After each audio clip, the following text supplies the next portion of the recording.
yeah. What's intrusive thoughts? Intrusive thoughts. Yeah. Yeah, I just want to bite it. Does feel good. Yeah. All right, let's fucking run it. Let's do it. Yeah. Jay Skoblar, welcome to the show, bro. Thank you, brother. Thanks for having me. Dude, it's been what, we've known each other for like 2 weeks now.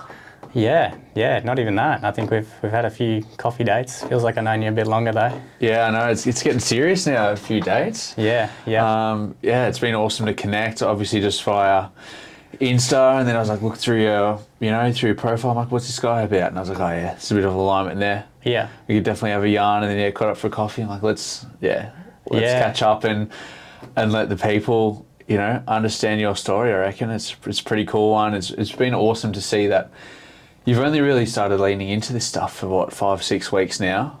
Yeah, that's a whole story, man. The whole social media thing. Yeah, it's been like 4 or probably 5 weeks, I think. I think I shared my story around, nearly losing my life probably.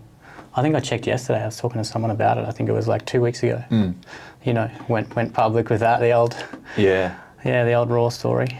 Yeah, full on. Well, maybe if you want to start with that story, give people a bit of context, and then we can take it back a bit. Yeah. Look, you want me to start on the story of... Just like that reel you shared? Yeah, that one or the social media one? Yeah, like your story that took off. That took off, yeah. And then so people can get an understanding of what's going on now. Yeah. And then we can go back. Yeah, okay. Yeah, cool. Yeah.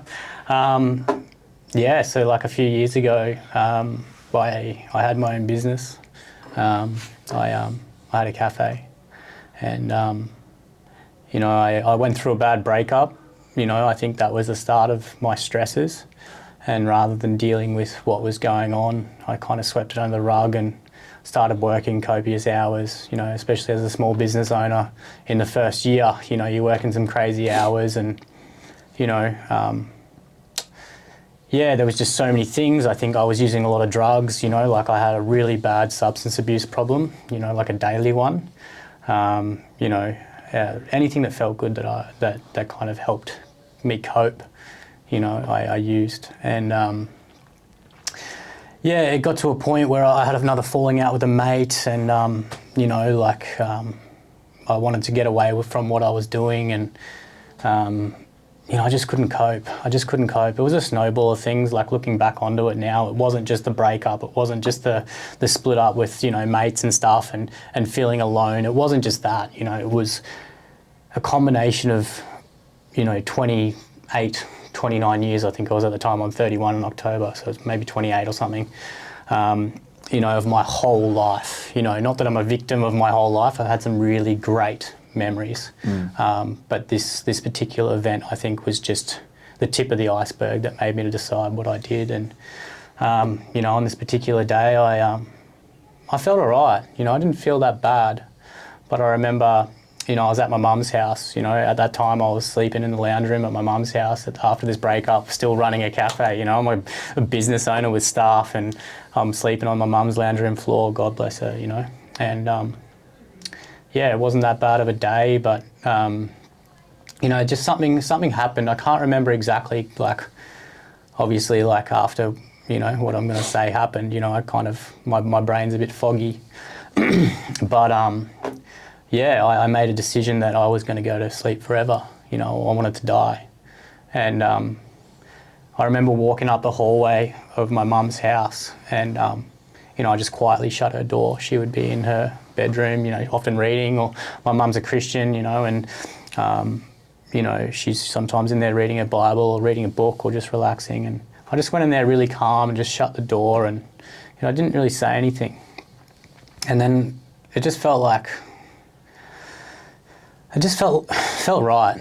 I was so unwell, it felt right. I was so ready to go that, it felt right. And, so I went back down the hallway and went to the garage, and, I grabbed a, it was kind of like a chain. It was basically like what we used to keep the dogs on, and we'd put like a D-shackle on it, so when the dogs were misbehaving or whatever, they could still run outside the yard, but they'd be hooked onto that. And, I grabbed that thing, so it was easy to, do what I needed to do. And I grabbed a chair and I went outside, and there's an outside garage, and, it just happened. It just kept moving. Time was happening, and I climbed up this little outside aircon unit and wrapped it around the top there, and I got up on the chair and put it around my neck, and I was like, fuck, this is it. It was fucked. So hectic. And I put it around my neck, and I kicked the chair. Yeah, kicked the chair, and the last thing I really remember was that weight hitting my neck. And when that weight hit my neck, it's hard to explain, but it's like when that weight hit my neck, my gut dropped. Like, I don't know if you've when you're driving or something and all of a sudden you're about to go in a car accident or something like that, or you've had a moment where you're like, fuck, I'm about to hit someone else, or, someone runs out in front of you, you need to hit the brakes, and it's like that gut dropping. It was like that, but on steroids, but times 10. And I panicked, and it was too late. It was too late. The next thing I remember was, just seeing nothing, just nothing. And after that happened, I remember kind of waking up, and when I woke up, my mum was kind of next to me. She was on the left side actually, because I was facing this way, and she come up on the right side of me. And there's the aircon unit that I kind of climbed up on, and she was able to push the length of the chain up onto this aircon machine and, lift me up and take the weight off my neck. And that's something that'll live with me forever, man, is, hearing my mum's voice, screaming, saying, she didn't realise how bad I was struggling. And, my mum had double knee replacement, not long before this, bro, and to have double knee replacement, everyone says, they walk out of the hospital or whatever after double knee, but, this lady just had another strength in her to save her son that day, And, she pushed me up on the aircon machine, and I just remember her screaming I don't know what she was even saying. It was just this fear in someone that's never had this experience before from her child. From her youngest, and I've always copped a bit of shit from the other siblings that, I'm a bit of the favourite, but it's not true, they'll say it's different, but, mum just loves everyone so equally. And anyway, she managed to get me up there, and I came kind of to, but I was almost it done some damage to my neck, so I wasn't really able to breathe properly, and I was gargling. And she was able to get me up, and I was able to take it up and over my neck and off me, and I kind of just dropped to the floor, and I was laying down, and she called the ambulance, and it was a bit of relief, It was almost like the wake-up call that I needed, you know what I mean? It was a big wake-up call to have that happen and have that moment of, oh fuck, I'm gonna die here, And the thing that people don't realise is when they make this choice, whether it's out of a cry for attention or they're really suicidal, is irrelevant. Because the people that they say, oh, this person's just crying for attention, that's just as dangerous as someone who's actually suicidal, because if someone comes past, or if someone sees someone doing something, or, they're at that point where they're like, I'm going to cry out for attention and try and kill myself. If something happens in that last little moment, it can be really dangerous, because you can get to the point where you've got something that's ready to kill you, but you're not ready to do it. It's a scary thing. It takes a lot of balls to kick that chair, in a bad way, in a negative way. But, regardless of what it is, it's a mess. And, it's just so many people out there hurting that I've realised now that, it doesn't matter what it is, cry out for attention, actually suicidal, actually want to die. It's a dangerous spot to be, because people can die accidentally, if they're just standing there and they're withstanding there, do it, don't do it, do it, don't do it. And anyway, so, I was on the grass and mum's on the phone to the ambulance, and, thank God for the team that came and looked after me, You know, I was in and out of consciousness, and yeah, they came in and saw me, and you know, with these kind of circumstances, there's usually a specialised team that comes, because when people try and take their life, especially if they survive, they're put on, I could have the wording wrong, but it's called like an EEA, like an Emergency Authority Act or something, where it's like your decisions are no longer in your hands. You know, because I come to and I'm thinking, okay, I've had my little cry out for help, or you know, but I didn't realise how close I was to death. You know, I was so lucky, and you know, they kind of got me stable a little bit. They got me stable, and I've just kind of like stood up, and I was still a little bit messed up, and I just said, I'm good. I don't need to go to hospital. I'm good now. Like I'm just gonna have a sleep. You know, which is dangerous in itself too, like after doing something like that, you know, like all they've done is made me stable, they haven't done any checkups. And yeah, this kind of, you know, I don't know exactly who he was, but he was like a specialised ambo man / had police links or whatever, and they basically put me on an order that was, you know, I had to do what they were told, what I was told, sorry, and if I didn't, the actual police would come and put me in handcuffs and take me to the hospital. And, you know, I went willingly, and yeah, that's pretty much, you know, the whole story of, you know, why I'm so passionate today about, you know, being kind to others and, you know, people not realising the weight of words. You know, not to say that there was bullying going on for me or whatever like that, but I think, you know, looking back on my life and seeing people over my life, you know, I've lost 2 friends in the last 12 months to suicide, and one of them in particular, you know, took her life because of bullying. You know, she took her life because of messages on social media, and whether or not that was the reason why she, you know, took her life wholly. You know, I think there was a life full of trauma, a life full of drugs, a life full of, you know, just endless, you know, things, you know, and not everyone gets the same start out of the gates when they're born. You know, it's your responsibility, yeah, take your responsibility of your life, you know, once you're old enough. But I think the catalyst of her taking her life was some poor choice of words from other people. And, you know, that's kind of a little bit of a story on what I shared 2 weeks ago, and yeah, the support's been amazing. You know, I've let go of a lot of guilt and shame around what happened. You know, for years, like I said in that video of my story, I hid under a rock. You know, people would say, "Why don't you work?" "Oh, I just sold my business." You know, like, you know, when reality was I closed my business. I closed my business because I was in hospital. You know, I couldn't leave hospital. I told people that I had, you know, health issues, you know, because I was so embarrassed. And that's what people don't realise as well, is it's not just the effect that I had on my family and stuff afterwards that, you know, fuck, is he that really unwell that he wants to die? It's just a whole mess afterwards, even if you do live. And, you know, I'm just so lucky to be here today, and you know, my life's so different, man, so different, and just I'm able to do so many things with my life today that have a positive impact, you know, and money's irrelevant to me now. You know, it's obviously nice to have a roof over your head and food in the fridge, but nowadays it's more about, you know, leaving a legacy than leaving an inheritance kind of thing, you know.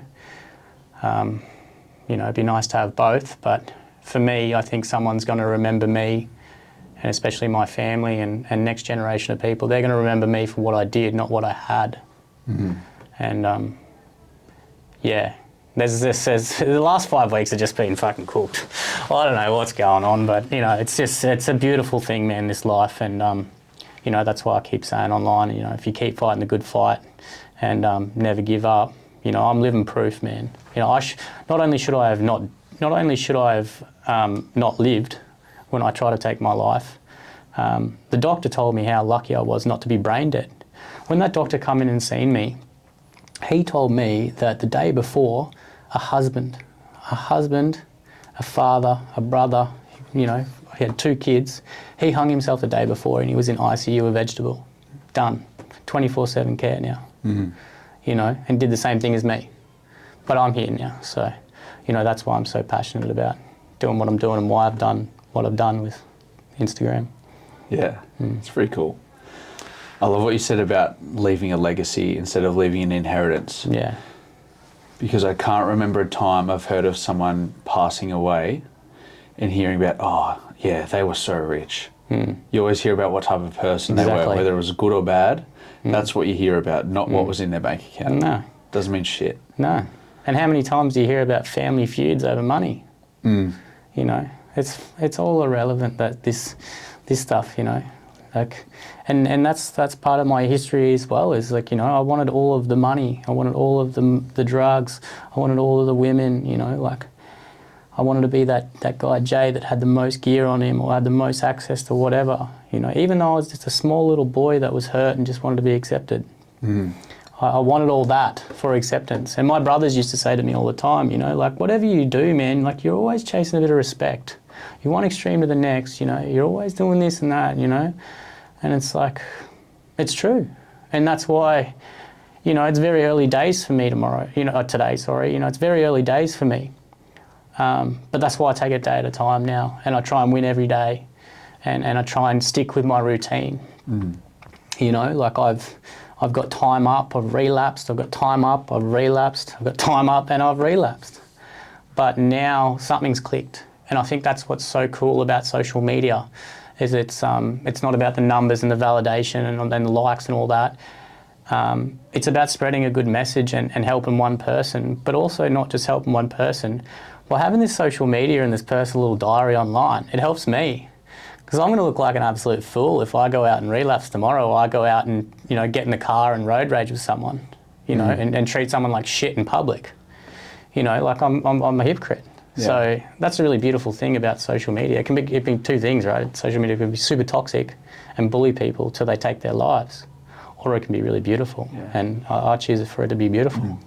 Yeah, it holds you accountable. And like the term I use, and from what I've read from someone's book who I've done a podcast with, Sam O'Brien, is called a social contract.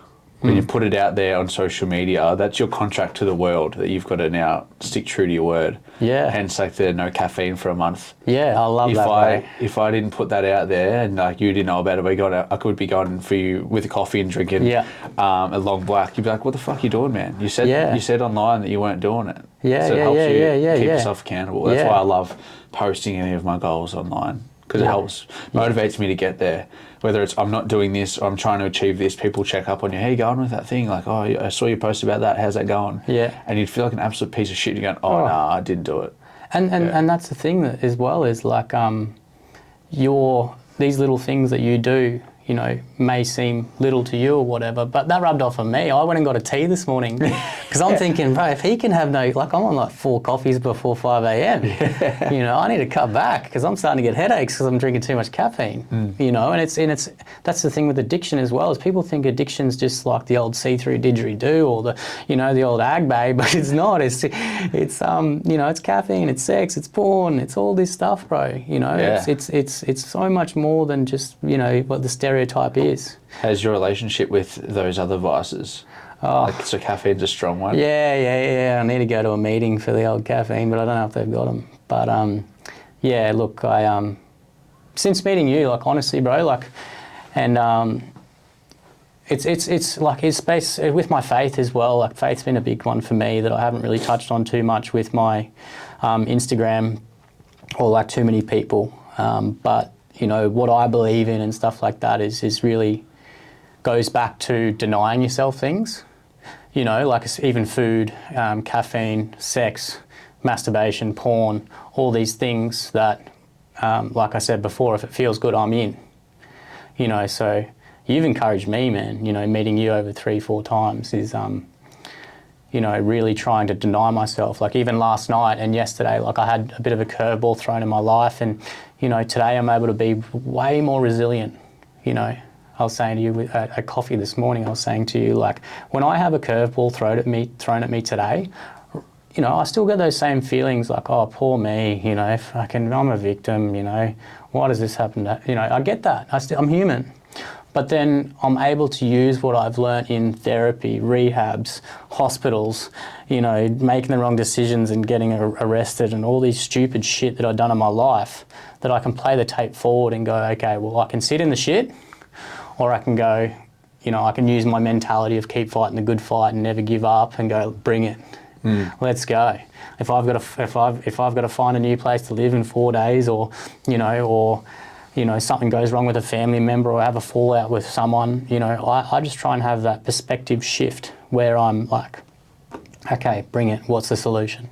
It's always solution based these days, because previously it was always like I was a victim of my past, you know, and I think that's a lot with people these days is, they sit in the shit. They sit in the shit, bro, and it's like, oh, victim. But I get it. I got empathy for that. You know what I think about that, sitting in the shit? Yeah. Is, you know, when you fart yourself, Yeah. it doesn't smell bad, but to everyone else it stinks? Yeah. Yeah. That's someone sitting in the shit. Because they love the smell of their own shit. They identify 100%. With the shit, and that's their story, where everyone else is going, that fucking stinks. You need to change that. Yeah, fucking oath. You can put it in a jar and sell it if you think yourself, but if you're around other people, they're like, oh, that's putrid. I get it, man. Yeah, it's contagious, and it works both the same ways. I was talking to a mate yesterday, and it's like, I want to surround myself with people that fill my cup so it's overflowing, so I can help those people that aren't doing well. You know, because if I hang around people who are in the shit all the time, I'm going to end up, you know, drinking shit. Yeah, I'm going to end up drinking shit. Hang out with 4 dickheads, I'm going to end up the 5th dickhead. You know, and I did that for a lot of my life. You know, and it sounds a bit judgmental, but you know, it's just a saying. But you know, like everyone's got their own journey, and I even the people that I have resentments against, even the people that I've just struggled to even, you know, think about, and it gets my blood boiling. You know, I really try to use, you know, what I'm putting out on social media, and also what I'm, you know, putting into myself, that just kill them with kindness. Kill them with kindness. I feel a lot better too. You know, if I sit there and stew on it and go, oh, fucking, I'd love to do something crazy to that person, or that old mentality that I'm not even that crazy, bro. I'm no one. You know, there's always someone bigger and tougher and better and whatever. You know, but in my head I thought, you know, and I'd just stew on it and sit in the shit. Now it's like, oh, well, if that person's really struggling, you know, and they're being this way and they're being, you know, a prick or whatever, you know, it's more of a reflection on them, and I actually feel empathy towards them, because I was that person too. You know, I was that person who talked shit and, you know, hated on people and, you know, humiliated people, and the only reason I did it was because I hated myself. I was insecure.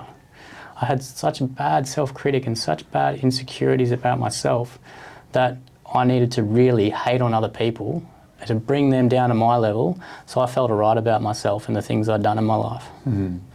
Yeah. Definitely witnessed that a lot, just in people in my life as well. The biggest projectors are the most insecure people, when they're pointing out people's body image, or why are they wearing that, or like they think that looks good. They're the people who are the most self-conscious about those things. It's just the mirror they're holding up to them. 100%. Yeah. Yeah, it's a strange world out there, man, and it's really like, you know, it all goes back to a lot about acceptance as well. You know, everyone wants to feel loved, accepted. You know, everyone just wants to fit in. You know, and I just got to the stage when, you know, all this happened, and especially when I shared my story and how this whole sharing my story and going public on Instagram went. I just got to a stage where I just don't give a fuck. I don't give a shit if someone thinks that, you know, sends it to someone and goes, you know, look at this guy, he's looking for the sympathy follows or something. But, you know, I know what my motivation is. I know my motivation is to stop someone doing that. You know, and there's been times over the last 4 or 5 weeks where I've just gone, God, just show me if this is my path. Because there's been times where I uploaded it and the day after I was like, I'm taking this down. Like, Sunny Coast is a small town, man. I'm taking this down. Yeah. You know, like, I'm going to be known those guys that hung himself, you know. He's crazy. Imagine if you're on, like, a dating app or something like that I'm not anymore, thank God. But imagine if you're on a dating app or something like that and you meet someone that you click with, and then you go, you know, the usual thing is, hey, what's your Instagram? And you follow your Instagram and the first thing's pinned is me telling people that I've hung myself. You know, so it's got to the point now where it's like, I've received nothing but positive feedback. I haven't had one hate comment. I kind of want one. you know. And when you get the hate comment, because it will come, Yeah. it means you're doing something right, it'll be from a faceless profile with a fake name anyway. Yeah, okay. No one has a balls to fucking... Yeah, I'm all new to this stuff, yeah. And if they do, it'll be some depressed 50-year-old man who just can't face it himself, so he's projecting on you anyway. I'd probably feel bad, and I'd feel bad that he was that sad that he had to tell me something bad about myself. I'd say, hey, do you want to catch up for coffee? I'm sorry you feel that way. Who hurt you? Yeah, that's the thing. I love what you said about killing people with kindness, because you get it all the time. Especially in my work, you get people walk in with an issue and they're like wanting to start a fight. You know, they're already ready to go, and then you speak to them calmly, nicely, kill them with kindness, and help the yours. They realise that you just want to help them. Yeah. And you're not their problem. Yeah. Then they're like, oh, thank you so much. You really helped. It's like, yeah, dude. Like, I know that's all you wanted. Yeah. You just won't, you know, you just won't get it. Yeah. And I think probably you and I both get it a lot as well, as like that little bit of a standoffish nature when people meet us for the first go, because like, you know, we're covered in tats. Jacked as. Yeah. Not me so much. I run, so I'm starting to look real skinny. But you know what I mean? You know, I've got tattoos on my neck. I've got a freaking mushroom on my neck. You know, and people go, oh, this guy does drugs. He wants to tell everyone. You know, I thought you might just be saying you're vegan. Yeah, just vegan. You know, like them when they meet us, they're just spun out sometimes. You know, not that I've got an Argentinian sun on my arm and, you know, some trad tattoos, but I mean, people can judge, especially those old school ones that are a bit cranky and whatnot. They kind of, you know, think we're, you know. Well, do you put that thought on yourself as well? Because I know I do. So we're at Kiwana Library right now, and we've walked in and there's a bunch of old folks about to do some activities, which is really nice. Yeah. But this old duck grabs us with people staring at us, obviously, because we look the way we do, and everyone there's 80 plus. Yeah. And when she grabbed our arm and was like, oh, come this way, I'm like, fuck, she's showing us the door here. Yeah. And she just wanted to be nice and tell everyone we're her boyfriends. Yeah, that was crazy, man. Yeah. My first thought was like, get out. Yeah, no, I know what you mean now. It's like our own self-critic and our own judgment of ourselves. And often, like, there's another saying, it's like people really are too worried about thinking about themselves than they are, you know, thinking about you. And you're definitely right. Like, I think it just comes with being human, you know, like and I think as well, like having a history of being someone who's been in situations which may not make me look like a very nice person. And, you know, early on in my life, you know, I really felt less intelligent. You know, I really did feel inferior to some of my siblings because I never read a book until I was 28. I read my first book when I was 28. What was the first book? It was The Subtle Art of Not Giving a Fuck. Yeah, mad book. Yeah. I read it straight. I was like spun out. I'm like, I'm a reader now. Yeah. Watch out. I put it all on Instagram. Every time I read like 5 pages, I'm like 5 pages down. Yeah, let's go. And it was big for me. It was big for me, bro. But, you know, I felt, it's everything, who we are today is a product of how we're brought up, you know, and you know, I'm so lucky to have the family that I have, you know, and you know, my mum's a massive rock for our family, you know, and my brother and his family and, you know, my other brother and sisters and, you know, even my dad, you know, my dad and I, we didn't speak for like, almost 10 years, but, you know, like we've both moved on and, you know, life today is just so different, man. And I look back and there was times where I was like, why the fuck is this happening to me? Why is all this stuff happening in my life? You know, that victim mentality. And now I know today it was just building a resume to help others, you know, and, you know, I may not help millions, I may not help thousands, I may help a handful, you know, and for me that's enough. What are your thoughts on karma? Well, yeah, I mean, I try not to believe in it because I've done some pretty stupid shit. So, I mean, I do believe in it. I'm a big believer in, like, you know, what you put out is what you'll get kind of thing. But, you know what, I do, to me, to protect the people around me that are close from trauma that I've created, in my head, I'm creating a good life for myself and avoiding that karma coming back and biting me on the ass by making an amends daily. You know, every day I do the right thing. Every day I call my family. I'm respectful.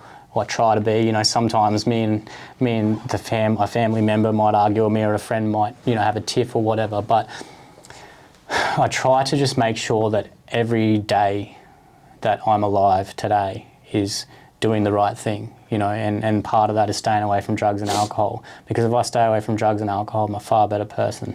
I'll tell you that for free, you know, and I'm much calmer on the phone, you know, when I ring family, I want to spend time with them. You know, I've got a really good relationship with my brother, his wife and his family and my nephew. And, you know, that's a direct product of what I'm doing daily, you know. So, I mean, yes, I do believe in karma, but sometimes I got to think, I hope it's not too real, because, you know, I've done some pretty putrid shit in my life.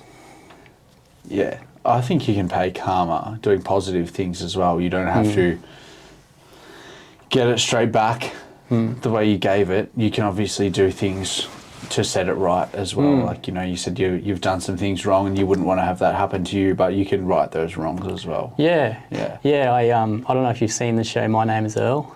Yeah. You've heard of that? He's like got this he's got like this full book, and he drives around everywhere in the US, and he's like going up and knocking on these people's door and just going, hey, my name's Earl, I want to apologise for this, this and this.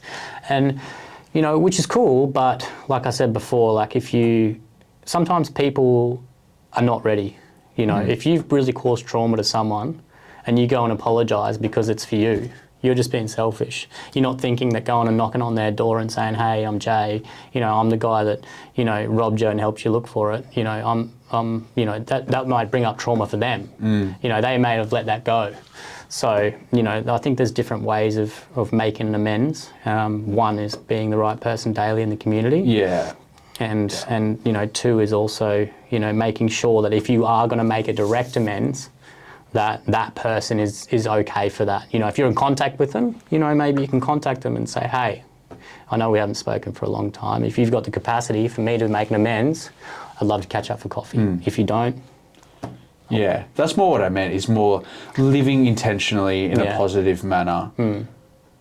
Because, you know, you do bad things will come your way. If you start doing good things, less bad things are going to come your way. It's just a law of reciprocity, you know? Yeah. You put good energy out, you get good energy back. Yeah, and I think I'm doing my best to do that every day. Yeah. You know, and that's part of the Instagram, as well as maybe it's a way of putting something good out to the universe. Like my keywords I have for that is like agency and integrity and ownership. And that's, you know, when we're in the mindset of why is this happening to me? Why is this happening to me? It's like, don't you remember the thing you did 6 months ago, you piece of shit? Like that's karma coming back for you, baby. And then, but also, like, God is a loving man, and he'll give you those lessons for you to learn. And until you learn them, he's just going to keep throwing you those lessons. He's like, well, you did this, so I'm giving you this. If you learn from it, this is an opportunity for you to get better. And if you don't learn the lesson, you're going to have to keep repeating it, just like in school, you know? Yeah. Yeah, it's like I've seen a few, I might say it wrong, but I've seen a few memes where it's like, you know, ask God for strength, and he gave me challenges, and, you know, ask God for patience, and he made me line up for 3 hours, you know, stuff like that. You know, I know exactly what you mean, and yeah, it's we're always forever learning, and life's forever moving, and, you know, life's beautiful today, man. It's crazy. So sick. I got a question. I want to know, firstly, I want to know what made you buy a cafe.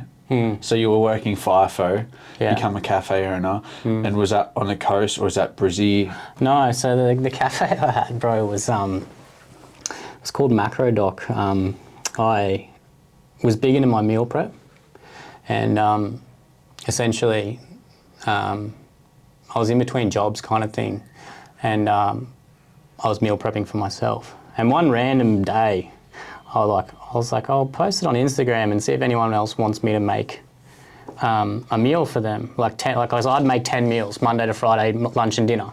And it made my life easier. And I was like, oh, you know, because these oh, I was about to say their name then, but that might get me in trouble. But these companies that, make these pre-made meals, I didn't find them very accurate. Sometimes I'd like heat one up and I'd be like, bro, where's the chicken? Like, oh, where is it? Yeah, yeah. And then I was big on like that addict mindset when I was like meal prepping. I was like, I wanted to know that I was hitting the nail on the head.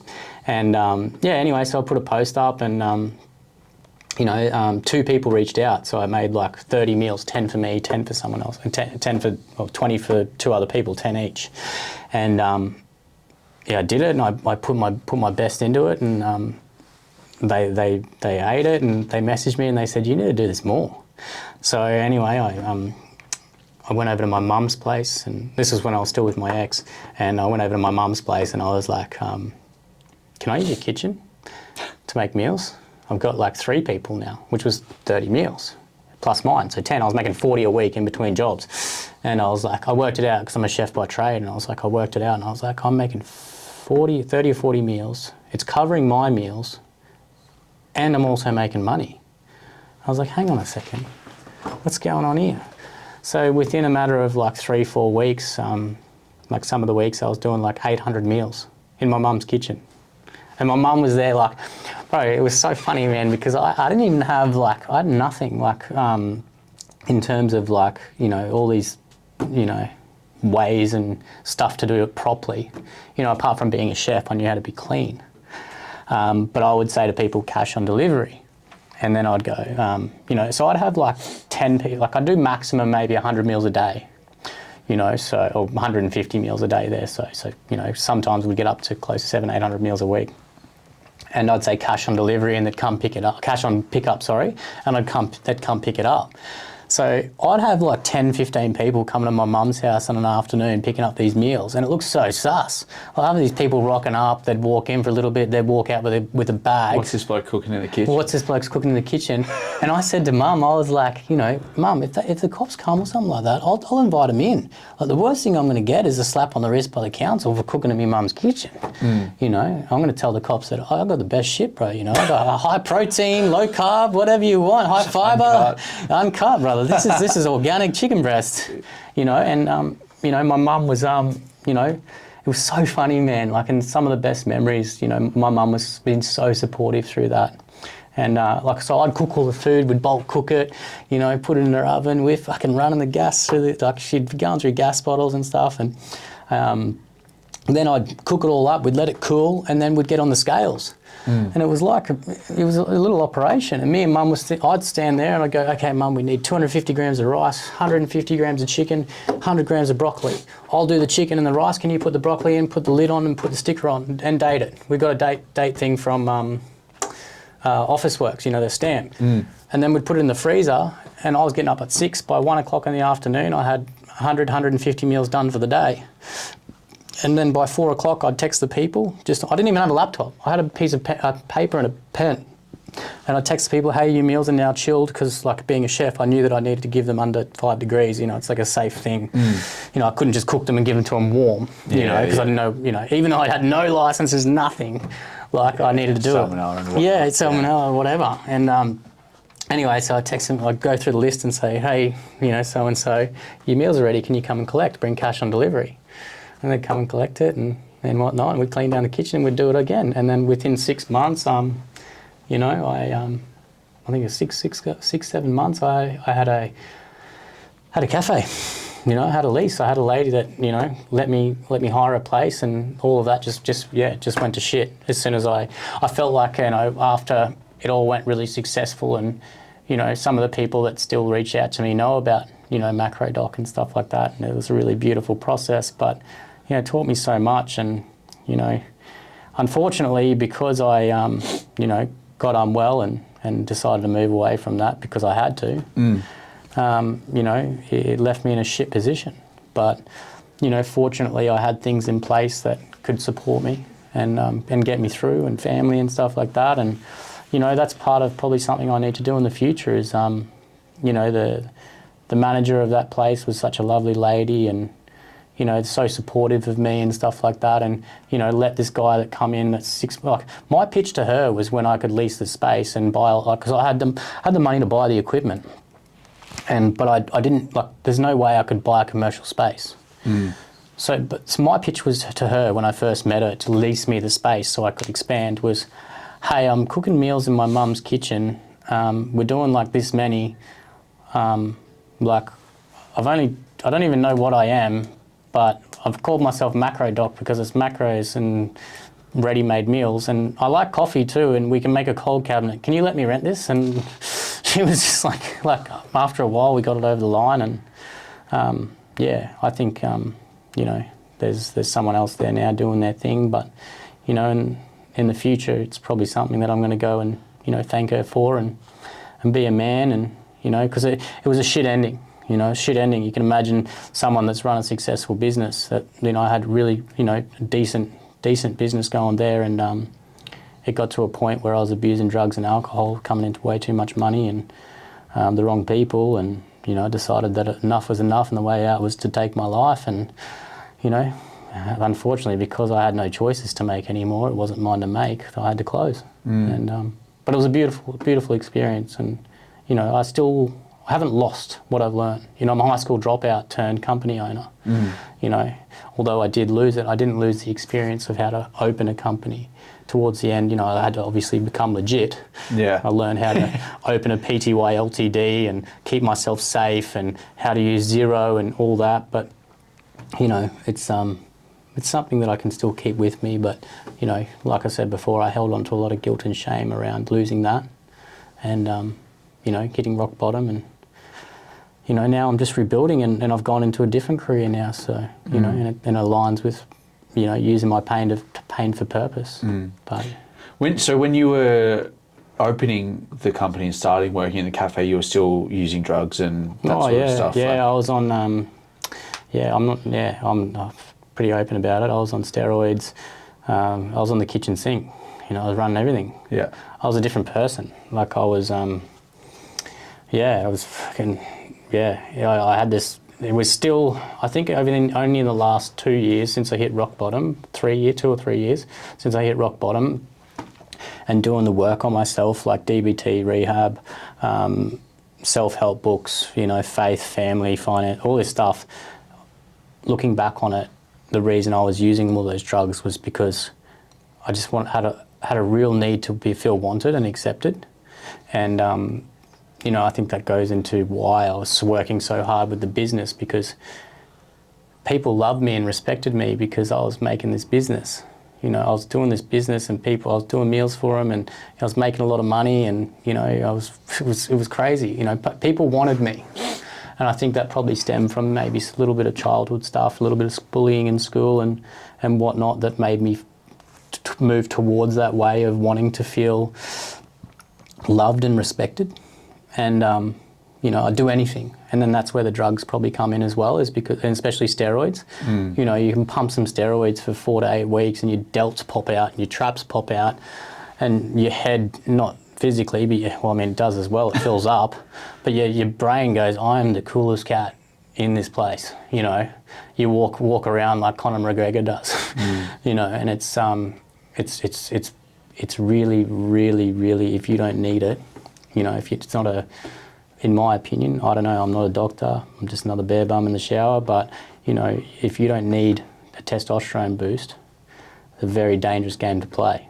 You know, if you're already normal and you're already waking up in the morning like a lighthouse, you know, you don't need testosterone. And if you do start taking it, especially with drinking and drugging, you know, the stuff that comes along with that is, you know, fighting, getting arrested, you know, fighting with your friends, you know, it's just putrid, you know. I mean, unless you're going to go on stage and be a professional bodybuilder, great, all for it. But, you know, if you're just going down to the local gym and pumping iron and jabbing yourself with something you got off the street, you know, I think it's just, you know, people might disagree, but for me, especially with mental health, especially if you're already prone to depression, anxiety, you know, any PTSD, BPD, you know, the whole alphabet. If you're prone to that kind of stuff already, and you've got a history of it, and you start pumping these hormones, you know, it's a recipe for disaster. Not to mention getting gyno.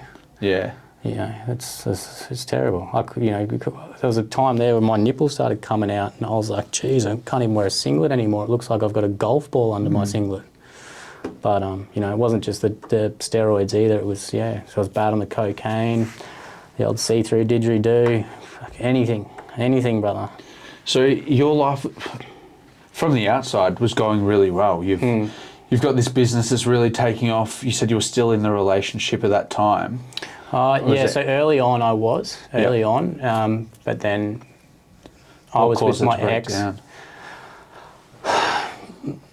Look, I don't know, she might see this. I hope she doesn't. I hope she does, I don't know. I hope she thinks that I'm a changed man, you know, and I wish her nothing but the best. But I probably wasn't the greatest person, you know, I was very toxic. You know, I think we both had a role to play, but my role was, you know, I was very toxic, you know. It wasn't like a DV or anything like that, you know, which is good. But it was more just toxic, you know. Like, I think we fell in love very quickly, and I think as well it goes back to that need to feel wanted and accepted, and I think there was an age difference as well. Like, I really wanted to settle down. You know, she was a bit younger, so she wanted to travel and stuff like that. And, you know, her poor mum was going through some health issues, and, you know, it was just like we were living together, and, you know, it was sad. It's sad, man, you know, because my ex was a really beautiful girl, and, you know, we both just were young, so young. There was drugs involved, you know, especially with the pot, man, like smoking pot. So she was using as well? Well, yeah, she didn't mind a few bongs here and there, but you know, I don't want to kind of. I'm not saying her name or anything, not outing her, but yeah, she's we both like drugs, you know. Like, I was more of the cocaine, like I got more on the coke, you know. And there was times there where, you know, she'd have to have a chat with me and say, like, what are you doing, man? Like, you know, she'd go to sleep and I'd be still like up pumping, like, you know, doing, like, why am I not in bed with my girlfriend? You know what I mean? And that's what I realised today. My values have shifted. Obviously, they're easy to shift when you're not blasted, you know. But yeah, it was early on when I started it, and early on, and you know, she was, you know, reasonably supportive of what I was doing and thought it was cool. But you know, I think just young, different ages. She had a lot going on, you know, with her family. I had a lot going on with my family, and you know, we were just blinded by drugs and alcohol, and you know, I became toxic. I become overprotective, like us men sometimes do. You know, when you're in that party drug scene, it's very easy to become overthinking and paranoid, and thinking that your missus is out cheating on you when she's not, and you know, it's just all putrid. But yeah, we ended up. It was a reasonably peaceful split up. Like, I think she was down in Melbourne or something at the time, and we had a chat, and I just said, look, I think there was a few times, you know, there's a few times where you say you're nearly done and then you're done, and yeah, anyway, I just packed my gear and moved into my mum's, and I think the next day I was kind of like, oh, can I come back? And, and she was like, nah, I think we're done now. And, you know, we ended up seeing each other a few times after, and, you know, she was there, you know, she was there when, you know, I come home, and I lied to her. I told her that I fell over or something when I come home after a little while or something like that, and like had an injury on my neck, and I just lied to her, but then I ended up telling her, and that was just all a mess too as well, because it come out, and it's just, yeah.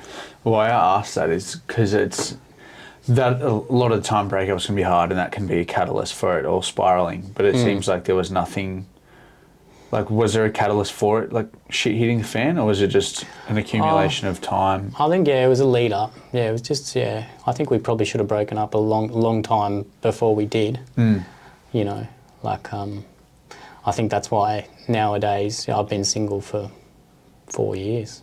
I don't know, 3 years, something like that. It's all blurry to me nowadays, you know, especially when you use drugs and alcohol. Like, the memory of the last 3 and 4 years, I don't know if you probably relate that when you're when you're giving it a good nudge, years can just turn into muddled mess. Yeah, you're getting nights out confused because they're all one in the same nights, weekends. Yeah. But yeah, no, there was no real massive event. There was no, police getting called and stuff like that. It was just I packed my gear and left, and it was just really sad. And then there was, afterwards as well, there's obviously some really nasty words that you say to each other that you probably held on to when you were together. And then you let those words out and it just makes it worse. And now she probably thinks about me and hates me, but, it is what it is, it's life. And, I wish her nothing but the best, man, and hope she's got a really good life. I don't know what she's doing, but whatever she's doing, I wish her the best. So, yeah, the business closed, these things happen.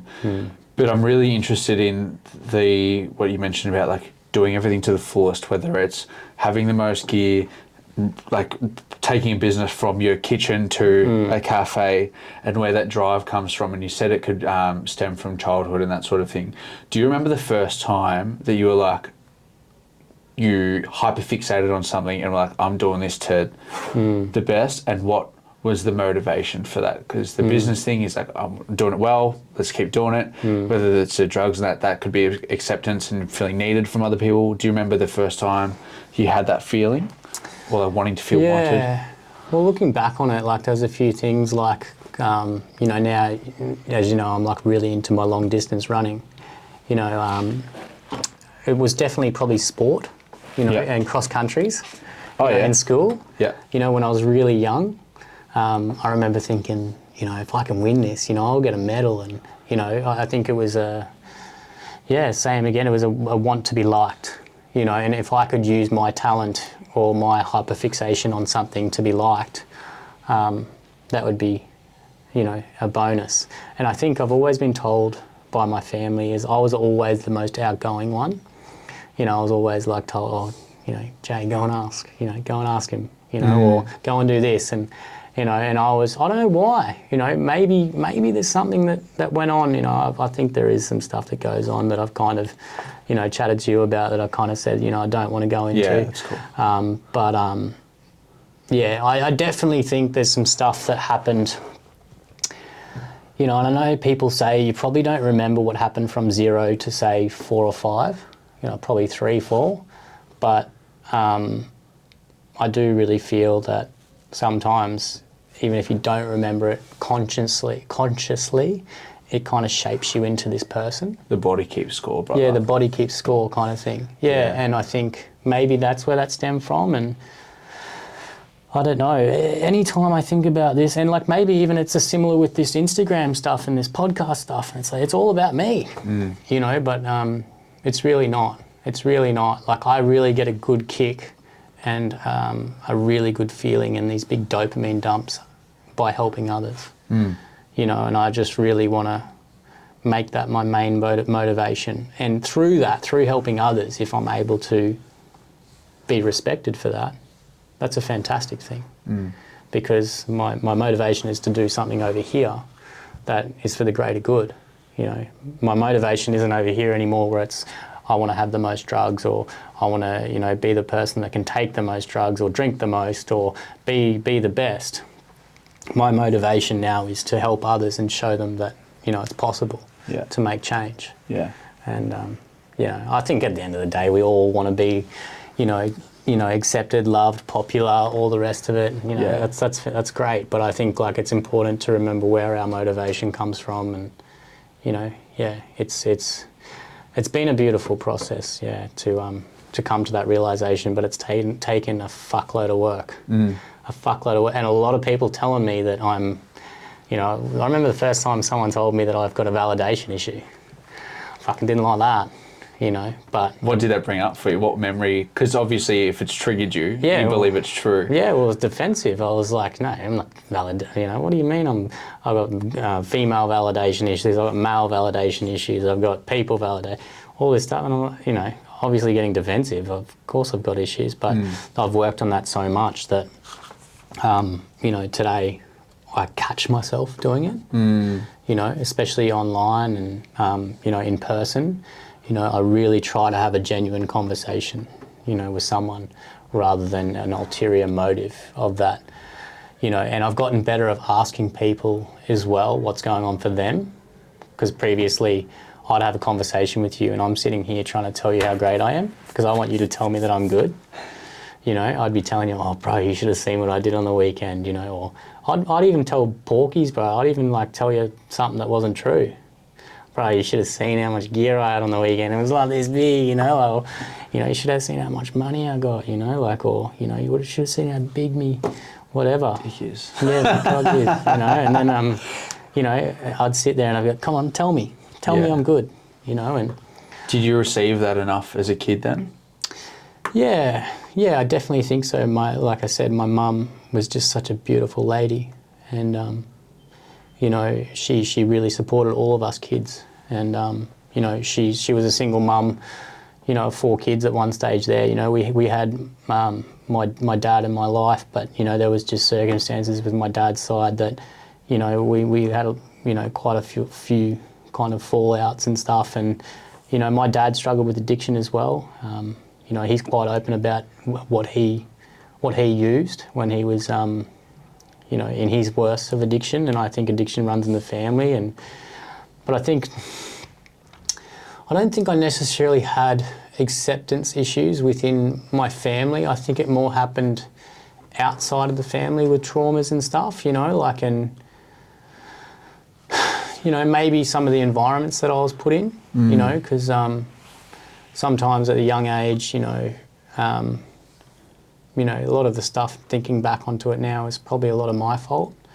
You know, putting myself in situations, you know, and school can be hard, man. School, like late primary school and early high school can be tough.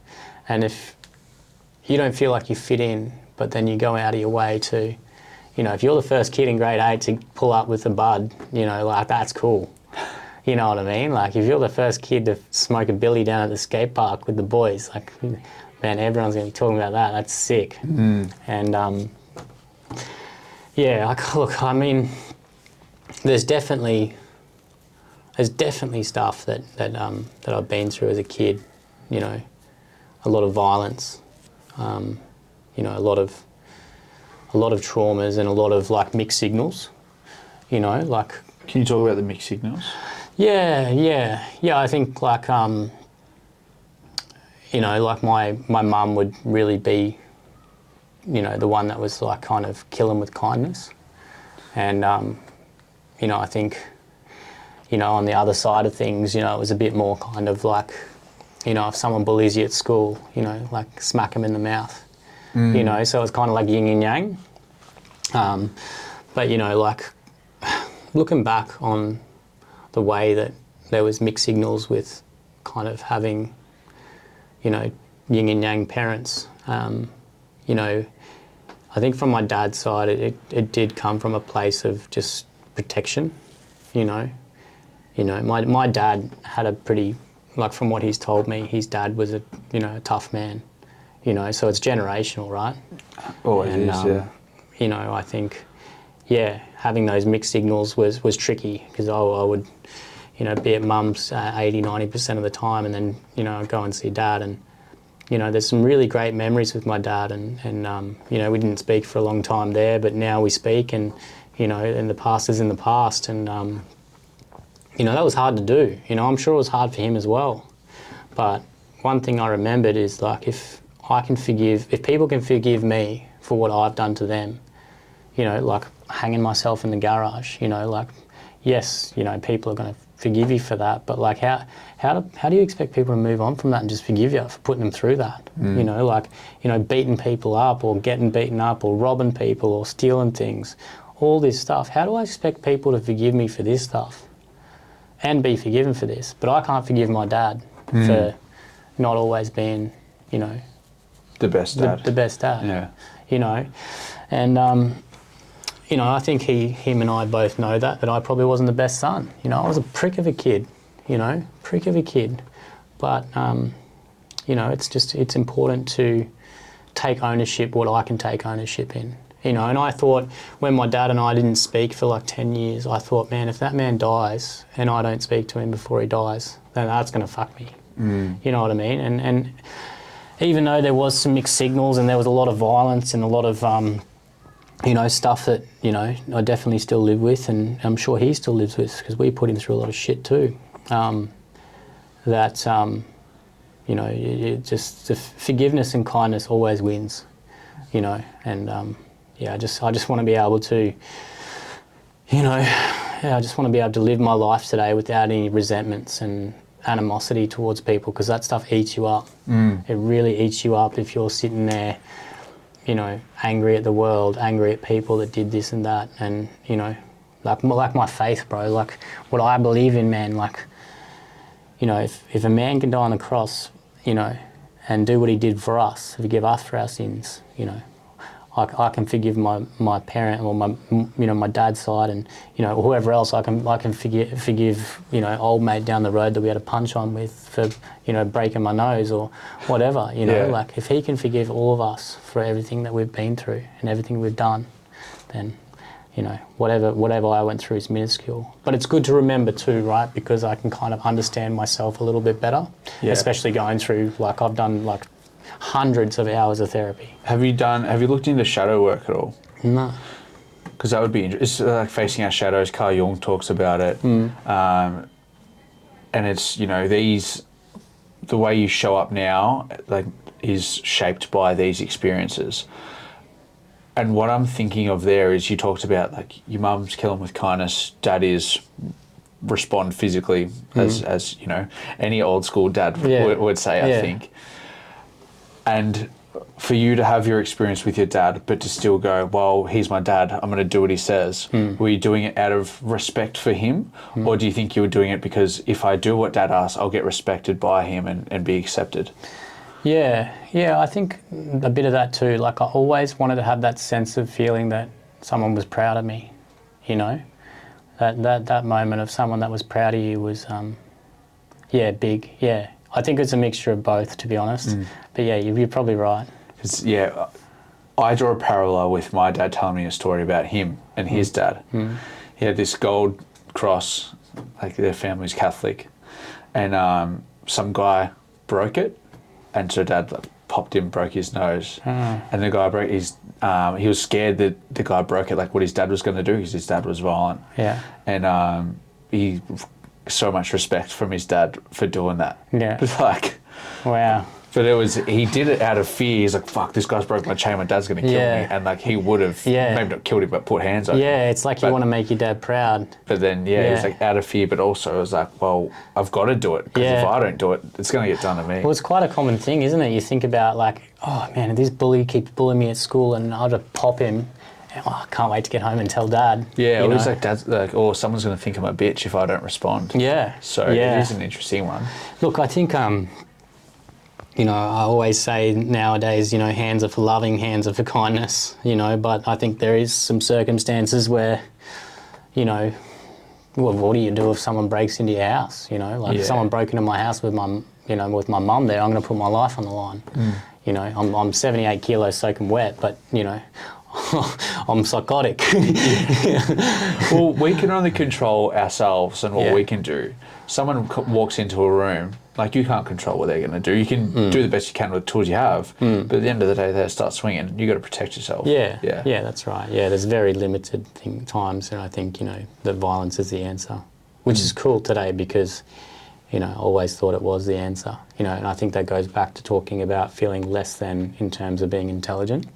You know, I couldn't use my words. Someone using these big words telling me how much of a loser I am. It was much easier for me to go smack or, you know, or headbutt them than try and have a debate with them. Yeah. And that was just how it was, and it's not normal. And today, that's just not who I am. And it's really cool. Like, even last night, bro, I went and checked in with a buddy at the Origin. The pub's packed. You know, I obviously don't drink anymore and stuff like that, but I could just see myself in so many of these 18, 19, 20-year-olds.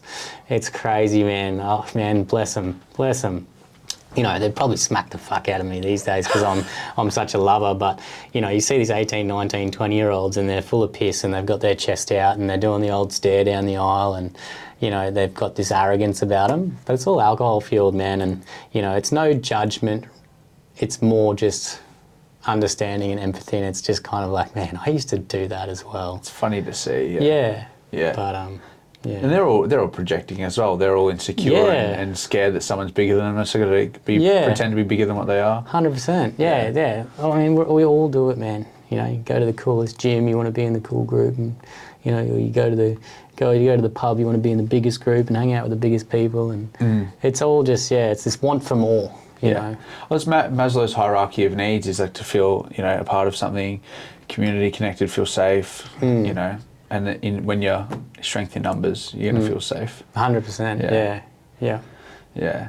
The other thing I was wondering if you've tried, because you talked about doing a lot of therapy, is EMDR, the rapid eye movement. Yeah, so I did DBT, which is kind of the low level of that, but EMDR is very expensive. I don't know if you know, but EMDR is super expensive from what I've researched, because when I was in hospital they recommended that. But I think, I don't know, I could be talking out my ass here, but I was told it was over 10K for EMDR. I've got two friends that do it. Yeah. One is well off financially. She Yeah. could do that. The other one, I doubt. Yeah, That it's would like be the expensive. Flickr thing, hey? Yeah. They could just be doing that. Oh, I've got 3 friends who do it, all women. But they all said it is profound. Yeah, I'll be keen. I'll be keen. I've done a little bit of breath work before. I did one session, and I'm a bit put off it. Like, I'm sure it's great. I see it online all the time. But I did like the claws. They call it like the claws. Tetany, yeah, and I was in tears and carrying on, and I was like, it's enough for me for a little while. You know, I'll stick to the other stuff. And I think like at that time I probably wasn't ready to release that kind of trauma or energies from being a kid, because like I said to you, there's like before we did this, there's definitely a lot of stuff that's happened as a kid that, you know, that I don't really want to touch on publicly. You know, it is what it is. But not that I don't want to. I've been able to let go of a lot of that stuff that's happened to me in other ways. You know, but it's just there's something that's happened recently that's, you know, in the last year that only just got sorted out. You know, because does like memories come to the surface, or well, when I was in hospital I got diagnosed with the whole thing like PTSD, because I told them everything that happened, and then they helped me with some stuff and being able to get justice for myself. Did that, when you told them that, did that help uncover things like, oh, this is why this pattern plays out? Yeah, for sure. Yeah, like, and being told sometimes when you've got like a diagnosis, whether you get told that you've got BPD or PTSD or, you know, depression or all that, like I think all these labels are great in a way when you're early on, you know, to give you some clarity. Like sometimes you sit there and you think, fuck, I'm so messed up. But then when someone says to you, you know, you're not that messed up, you just got a chemical imbalance, you know, or, you know, you've just had this happen in your life. It gives you a little bit of like comfort in a way. But then I think as you get well, you know, I don't identify as someone who's got BPD or, you know, that's not my identity. My identity isn't someone who's been told by a doctor who's known me for, you know, a month in the worst state of my life while being drugged up on, you know, some putrid antipsychotics. That are helpful, yes, are helpful when you start taking them. But, you know, antipsychotics, all these you know, it's, what was I going to say? It's not accurate to who I am today. Yeah. You know, like yes, I have nightmares and I get night sweats and all this, and yes, I have moments of really high highs and really low lows. All these kind of, you know, standard, you know, symptoms of PTSD and BPD and depression. But it's just, I don't identify with them. That's not who I am. Like I'm Jay. I'm a guy that likes running. Like, and that's another book that I've read was Atomic Habits. Is every day I'm casting votes for myself as a runner, a kind son, a kind brother, a kind uncle, you know, a kind brother-in-law, a good friend, a loyal friend, a respectful member of the community. All these things that I cast votes towards myself daily. That's my identity. My identity isn't in my diagnoses. Yeah. Dude, it's so powerful, because if you identify with it, you're stuck with it. It's a label, right? Yeah. So if you choose to identify with that, how are you going to grow from that and become better? Because you're constantly telling yourself that. It's like self-talk, right? Yeah. And self-talk same as, you know, when people are telling you you're dumb, you're stupid, blah, blah, blah, you're going to begin to believe it, and you're going to put yourself in that box that was never yours. They're other people's opinions, which don't mean shit. Exactly. So it's really powerful to hear someone say that. That I don't, like, cool, they can help for a period of time, and they can help give me a bit of understanding of why I feel this certain way. Yeah. Thanks, that served me for that period of time. Now I'm moving on with my life, and I've got goals that I'm going to work towards, and that's where I'm going to strive for. And then that's why those things were my life at the time, because I was casting votes for someone who's a victim. You know, not saying that everyone who's got PTSD is a victim, but I was just sitting in this shit that happened to me. Poor me. This stuff's happened in my life. And the thing is you know, this is just my experience, you know, because I've got so much respect for people that are really struggling, especially with PTSD. It's a very real thing. But my problem I was just so set on this was my shit. You know, I'm a victim of my past. Now I'm depressed. I've gone in a bad relationship. I've lost my business. You know, and that was just replaying in my head. And that's what I'm casting my votes towards every single day, to a point where I didn't want to live anymore. And that's why my life's so great today, is because before I even get out of bed, I mean, I'll make a coffee with it. I need to stop that caffeine. You know, every time my sleep schedule on my phone is 7:30 till 3:30. You know, every day, and I wake up, you know, 3:30. I do a gratitude list. I do my devotion. I do a prayer. You know, and then I set a to-do list. You know, like just these little things. It's just before I even get out of bed, set my intention for my day. You know, and running's been a massive part of my healing as well. Is, you know, picking that up and being able to run for a cause as well has been massive. You know, and there's just so many things that you can do daily that can really, you know, change your trajectory of where you're going. Well, speaking of daily habits, I think this is a funny story, but also cool to see how you can drag yourself out of being in a psych ward. Yeah. What nurses would bribe you with when you were in there, and tell us about that experience. Oh, yeah. I knew this was coming. So obviously when I first got there, you know, I didn't want to get out of bed.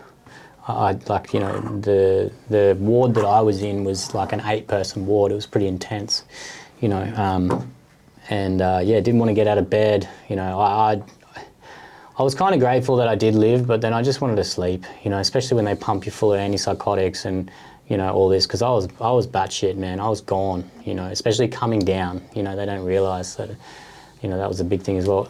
Anyway, they kind of, by day 3, they said to me, all right, Jay, you know, it's time to get out of bed. You know, I'd slept for like 3 days. And I'd said, you know, I was carrying on, chucking a tantrum. And obviously they knew I'd liked fitness, and they knew that I had, you know, meal prep business and stuff, and I was into my gym. And, you know, they obviously knew I liked food, and they bribed me with custard to start with, custard and banana bread. And they said, if you go and do 10 push-ups, you know, or do some steps, you know, we'll give you a custard.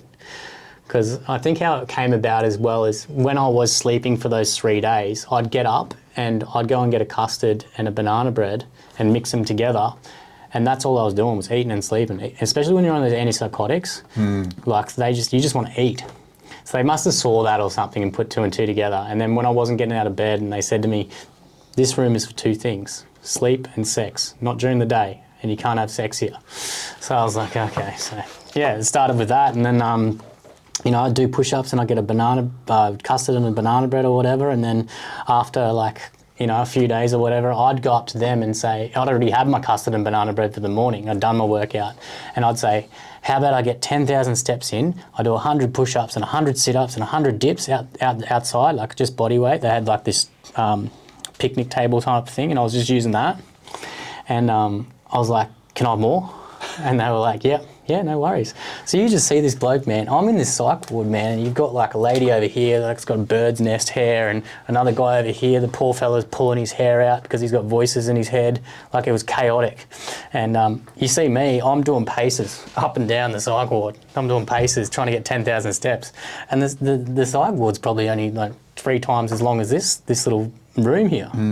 And you know, that's how it started, and that's where my daily schedule started as well. Was I was like, riding because you'd have to get out of bed at 7 a.m. That's when breakfast came, and 7 p.m. was like just after dinner. So I did a 12-hour shift I called it a shift, when I was in the psych ward, and I had hour by hour. Because in there, you're allowed your phone, but you can't charge your phone with you. So, at the time I didn't have like the greatest phone battery. So, I could use the phone for maybe an hour or two, but to charge it, I'd have to leave it with them. Because it's got a cord. Anything that's like dangerous like that, cords, razors, whatever, you can't have. So you'd give them your phone and charge. So the only other things you could do if you didn't have your phone was like watch Judge Judy, colour in, or play with some sensory things.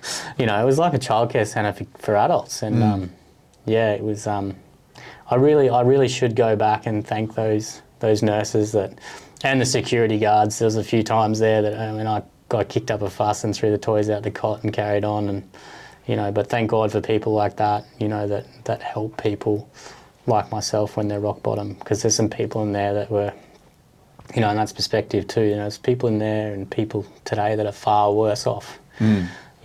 Those people that are in poor drug-induced psychosis, man, that's a scary thing to see. I don't know if you've seen it before, but someone who's in some hectic drug-induced psychosis is a confronting thing to see.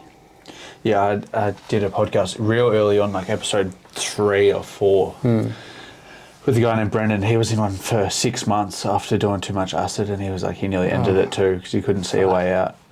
Yeah. That's a long trip. Yeah, it's a hectic trip. Yeah, and that's a pretty common one too. Is those hallucinogenics and even weed, man. I've heard people like go into some weird spaces. Yeah, I know people that have got like really bad anxiety that they can't leave the house, being housebound, and like it's really bad for people with a history of schizophrenia in the family as well. Yeah, and that's why I choose to stay away from it today as well. It's not because of just how I act and who I am as a person when I'm on drugs and alcohol, but also to keep my mental health strong.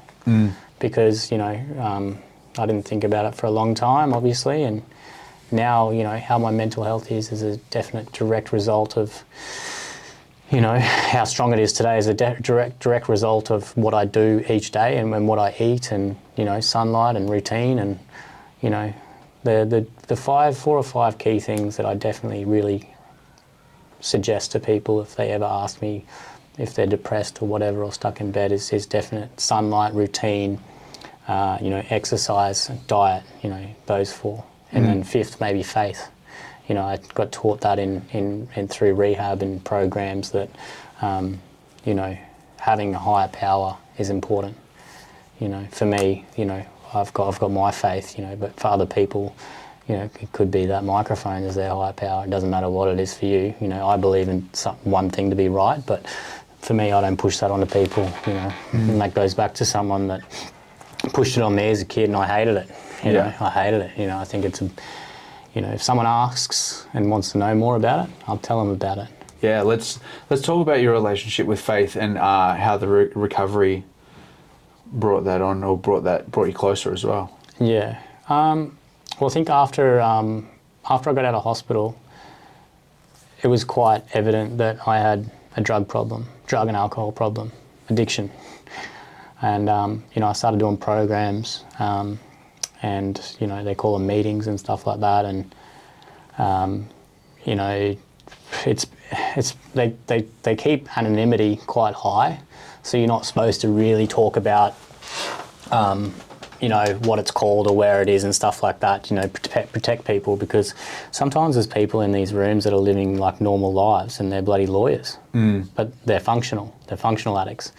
But, I can say that I did a program, I did get-togethers and meetings and, through that and through those programs, there's kind of like a framework that you kind of run and, I was able to reconnect with my faith. My mum's always been a Christian. We grew up in Christian kind of family and I think, to be alive today is a miracle. And not only that, the other things that, go on, especially these last 5 weeks with finding a real purpose for what I want to do, has been evident that, that God is really real for me. And,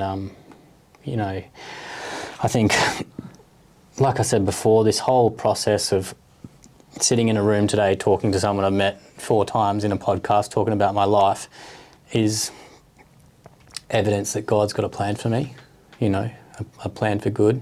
And, you know, like when I started this Instagram thing, I think I was saying to you before, like, I think I told you this story, but I'll tell you again. It's, like a few days after I did that post, shared my story publicly about taking my life, trying to take my life, I like just said to God, I was like, God, like if this is for me and you want to keep me online and doing this stuff, like can you just show me that this is what I need to do? And there was 2 things that happened.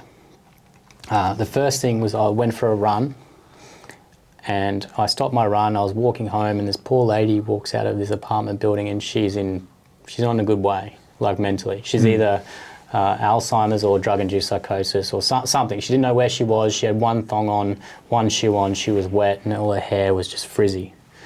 And, you know, that was just random for me to come there and have someone that was struggling with a mental health moment. So we helped her and we got her an ambulance and we got her home safe. But she didn't know where she was, who she was, whatever. And the second thing was, which was quite hectic, was, you know, I was driving on my way to get a massage before my recent marathon. And I'm coming up this bridge and it goes over a crossing and underneath it there's a highway. And as I'm coming up and merging onto this bridge, there's this poor girl on the other side of the railings. She's probably only 18, 19, and she's about to jump. And I've just hit my hazards. I was on the phone to my mate and I was like, bro, I gotta go. Hung up and hit my hazards, pulled over. I didn't rush her because I was like, if I rush this girl and she sees a man, you know, especially women could have trauma with men. So I didn't rush her and I just walked up to her slowly and I was like, darling, what's your name? She's like, you know, I won't say her name to protect her privacy. She said, so-and-so. And I said, darling, my name's Jay. I said, you know, a few years ago I tried to take my life, you know, and I'm lucky to be here today. I said, I promise you right now, whatever you're feeling is temporary. You know, please don't do this. This is a decision you can't take back. Police came and social worker came, and thank God a social worker came, and she must have been in the system or whatever, and she put her arms around her and brought her over the railings, and she decided to come back over.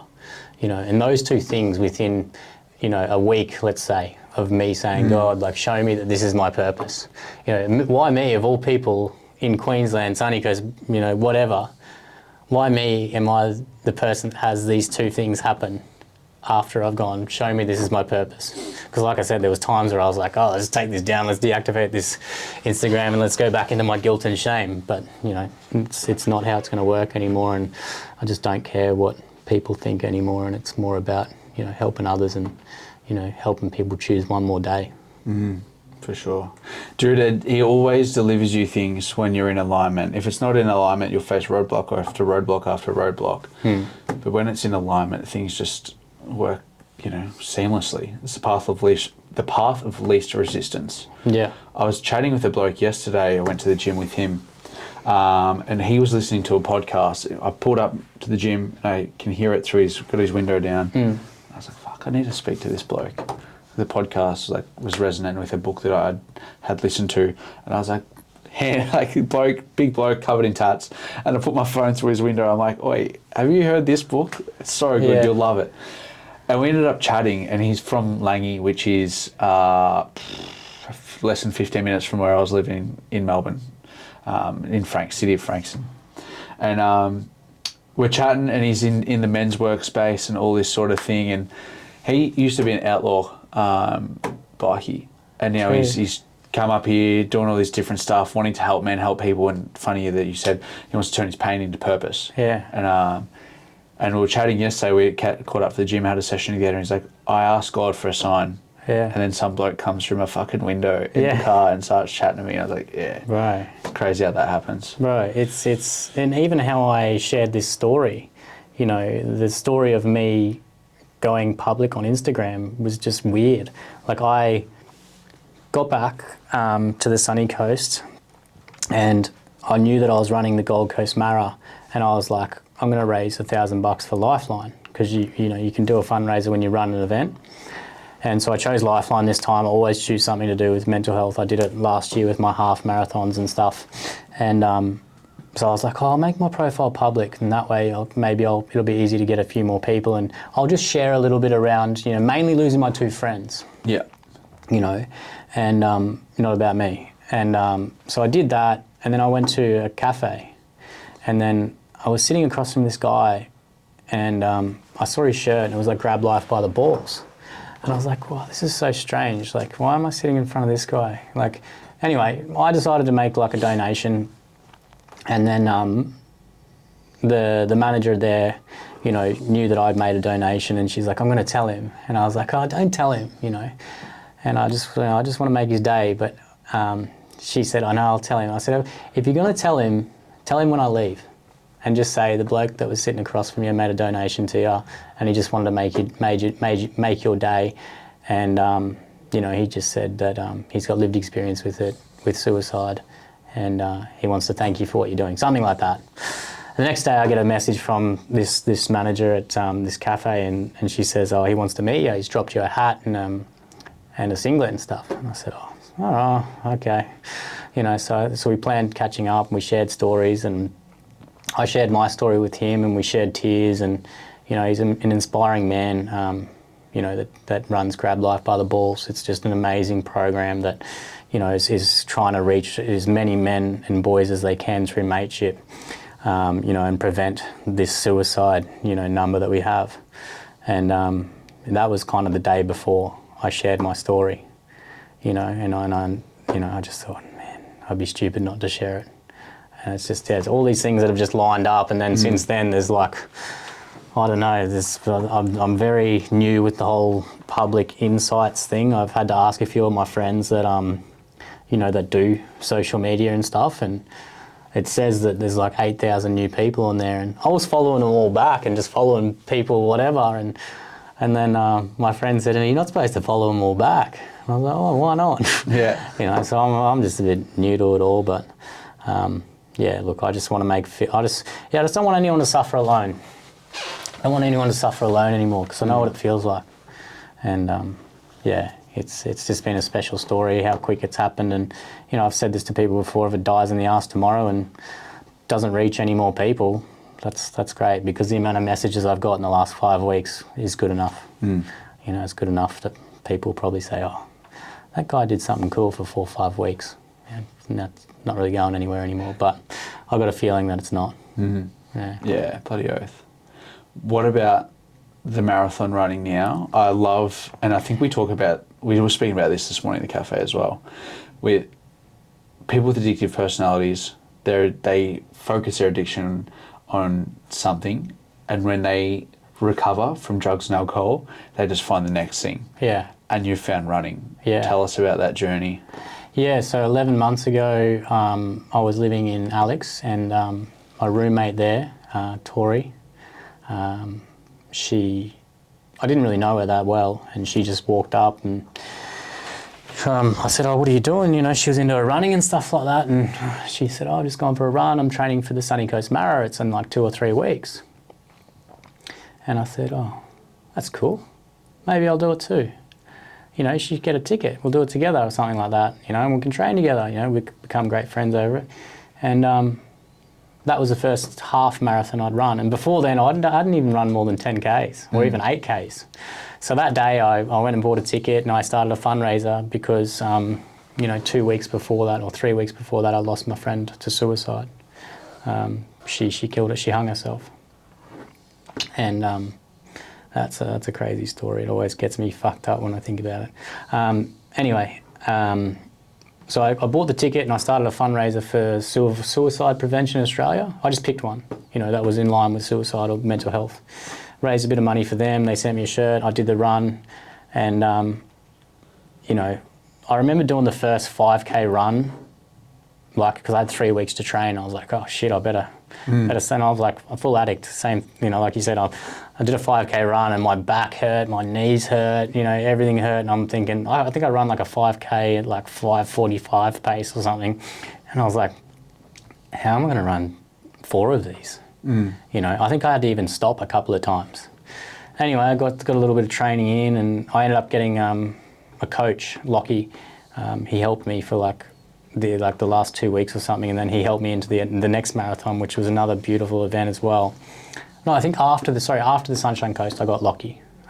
He was an amazing coach for a little while, and so I just rocked up, basically fucking no idea.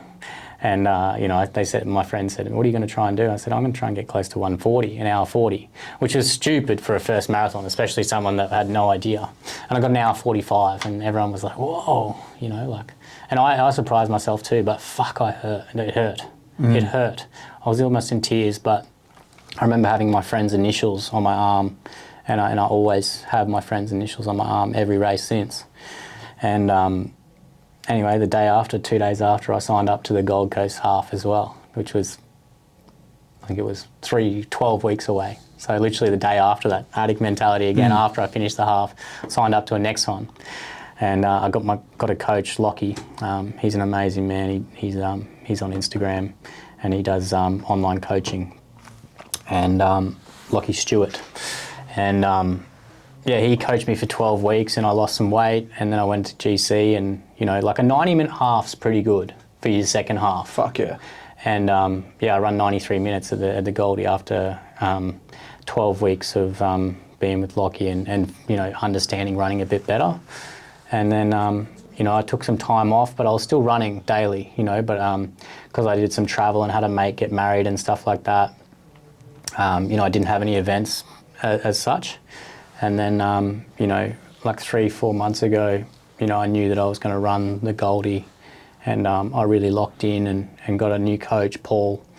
He does locked-in coaching, and got a new coach, Paul, and I'd had about 11 months experience under my belt by this stage, by just Gold Coast Mara just gone, which is quite a big event, the Gold Coast Mara. It's a pretty big marathon in Australia, and a lot of people go to that marathon to try and get PBs because it's quite flat.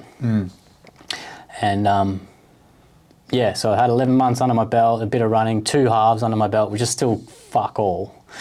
And Paul and I started working together late in the piece, and he helped me with my taper and my diet and some scheduling.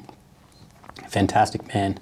And we went into it thinking 3:10, 3:15 was ambitious for my first Mara. Previously to this, my longest run I'd done was 40 Ks with a group of people, and I stopped a few times and hurt and vomited, and my gut was all messed up. But that's why Paul really came in at a perfect time, because he's a sports nutritionist or something like that, and he helped me with fueling, and the new fueling kind of really helped. And I rocked up to the start line, did the same thing again, put my friend's initials on my arm and keep fighting the good fight, and little things that just get that dog out of me. And we went into for a plan of, I think, 3:10, which was ambitious, really stupidly ambitious, and it was just a dream run, and it just goes to show that, like, if you do all the right things and really, really set your mind on something, you can do it. Because I ended up running 3:06. I nearly broke 3 hours. It's a big difference. 6 minutes of 3 hours is a big difference. But for someone to run humbly, I'm proud of myself, but humbly, someone to run 3:06 on their debut marathon with 11 months experience and 2 half marathons under their belt is a pretty good achievement. Yeah, bloody oath it is. Yeah, so that's it. And now I'm, 23 days out from Sunny Coast Mara. We'll see if we can break 3 hours. Yeah, that'd be huge. Yeah, it would be. And since then, I've had people that have helped me along the way, like Sea, Sauna and Ice in Mooloolaba there. They've reached out to me, and we've met, and we've got a really beautiful relationship there. So I'm able to go and use the sauna and ice bath there, and there's been a few little bits and pieces that have come to fruition that are in line with my values on social media that are helping me with my running, and it's beautiful. Do you have a code or anything that we can drop for people if they're watching this? Yeah. So Sea, Sauna and Ice is J20. And then I've got the goat strips, which definitely help with my breathing because I've had my nose broken twice. Dude, I sleep with a nose strip, mouth tape every single night. Do you use goat? Bro, I buy mine off Temu for $3. Bro. Oh man, I'm gonna get you in a goat. It's like it's goat J20. Oh, goat J15. Let me check. Yeah. I don't want to get it wrong. I swear by, I've been doing that for 3 years. The Elisa mouth tape, it's changed my life. Yeah, bro. Like I think it was definitely worth it. But I want to get this right because if I don't do it right, greatest of all it's called the greatest of all tapes. Mine is Goat J15. Yeah, so those they definitely help, you know, like especially with breathing, you know, because I was a big mouth breather.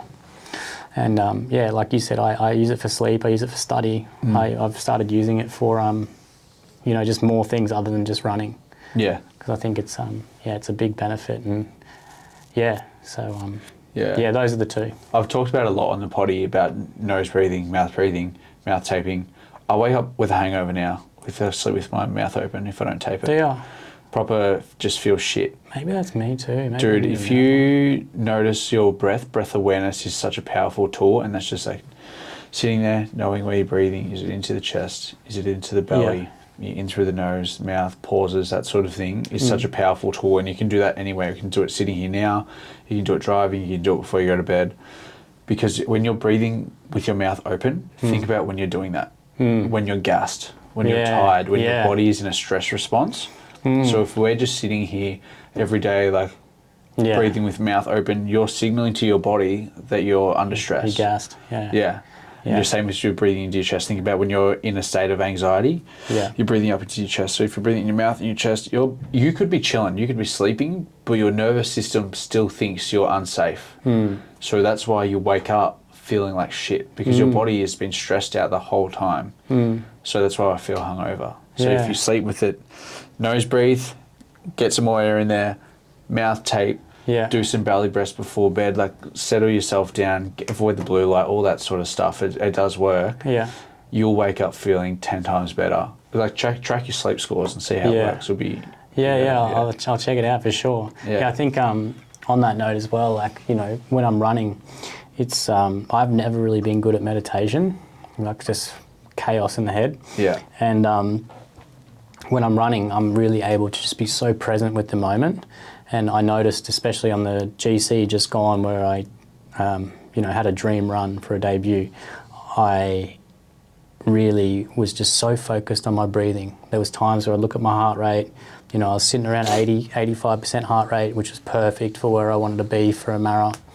And I'm just thinking, okay, through the nose, out the mouth, through the nose, out the mouth. And, you know, from where I was in my first half marathon, you'd see me running, bro, like, and I'd be like, almost just like my face looked like I was in pain. To, yeah, sure, at the end of the marathon, like at 38 Ks when I started to hurt, I was in pain. But from probably 0 Ks to say 32, I was pretty calm. You know, my face, I think my face from what some of the photos, I was just calm, collected, you know, and I had a plan and I stuck to it. So I went out with 3 hours and I kind of didn't listen to the plan, but I dropped back a little bit. But yeah, there's so much about this in running that you can apply in life. It's where you're wasting energy, and so when you're like gritting your teeth and you're doing that, and you're wasting energy. But the other thing is what sprinters do for training to make sure they're not wasting energy.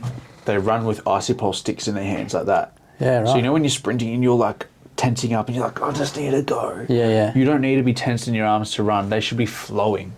You should be flowing, striding, because they're pulling you forward. But if you're fighting, you're actually slowing yourself down. You could be holding your breath. You're causing carbon dioxide. It's going to build up lactic acid. So sprinters run with icy pole sticks, and if the stick snaps, they're pressing too hard. That's a reminder to, like, there you go, run loose, run free. I think you're exactly right. There's times over the run, especially those longer distances, where you think about being in a flow state, you know, like rhythm, you know, and I do pick up on that when I'm, you know, in the hurt locker, and I'm like, okay, the best way for me to feel good for the next 5Ks or whatever it is to be in a rhythm, you know, be focused, because as soon as I snap out of that and I start, you know, thinking about this hurts, that hurts, where's the next water station, you know, I'm out of rhythm and I'm not doing that whole thing like you're talking about, like in my icy poles are snapping when I'm not, focused. And that's a beautiful thing about running is is it's so good for my mental health, and then the connection I've found through it and the friends that I've found through it is just amazing, and it's just a bunch of people running around for a long distance, but it's so much deeper than that. Nice. Goals for the next 6 months? I think like it'll be unreal if I can stay injury free. To break 3 hours would be sick. You know, it would be a dream. And then we'll make the next goal. You know, I suppose in terms of running, I think, you know, finish my studies, studying youth work and community services, finish them. And then also stay consistent. You know, that's a big one. You know, stay consistent in what I'm doing, never break routine. And I also think, you know, it'd be nice over the next, you know, 12, 24 months to buy my own place. You know, I've gone into a new career now and in helping the next generation and, you know, make better decisions and, you know, and I think as well maybe another goal is to, you know, keep helping others, you know, keep pouring into my community and using my lived experience to help others. You know, a lot of people that are probably 50 or 60 that are, you know, old school addicts or whatever, they probably think, oh, you know, this guy doesn't know shit. But, you know, I think, you know, I might be able to relate to people that they can't, and they can relate to people that they can. And it's all about, you know, not comparing and just letting everyone have a go at helping others too, right? So, but yeah, I don't have anything specific written down right now. It's day by day, and yeah, sub 3 would be cool. Sub 3 would be fucking cool. But it's a different course at Sunny Coast. You know, there's that hill at the start. We go up and over and then up and over. But, you know, I kind of like the idea of the hill because I'm sure some other runners will relate. It can take a little while to kind of warm up. Sometimes you run 5 or 10 Ks and you're kind of like, I feel a bit shit. And then you're at 10 to 20 and you're like, I feel real good. Flow state. Yeah, that flow state. So, yeah, look, if I can keep doing what I'm doing, stay consistent, I think all of that is achievable. Love it. Yeah. Thanks for joining me, bro. First podcast out of the way. I appreciate it. I'm sure there'll be plenty more to come for you. Yeah, we'll see. I mean, I'm just excited what the future holds. And I said to my mate Alex the other day, I caught up with him, and you know, I said I'm just so excited to wake up every day now. You know, I get up before my alarm sometimes at 3:30. I'm up at 3:15 going, let's go. Yeah, that's You know, sick. what's next? So, yeah, no, I appreciate you having me, man. Anytime, bro. Is there anything you want to leave the people before we sign off? Yeah, look, I'd say I think everyone's got an absolute story, you know, whether you've been through the shit or you don't think you've been through the shit. You know, I was thinking before I come onto this, like, who the hell's going to want to listen to me? And at the end of the day, I think everyone's got a story to help one person. And I think everyone should use their story for good. And yeah, I just want to encourage everyone to keep fighting the good fight and keep showing up for themselves. Love it. Yeah. Appreciate you, bro. Hey, that was sick. I think you should hear this. Yeah, I think you should hear this. Hey, I got the free laps.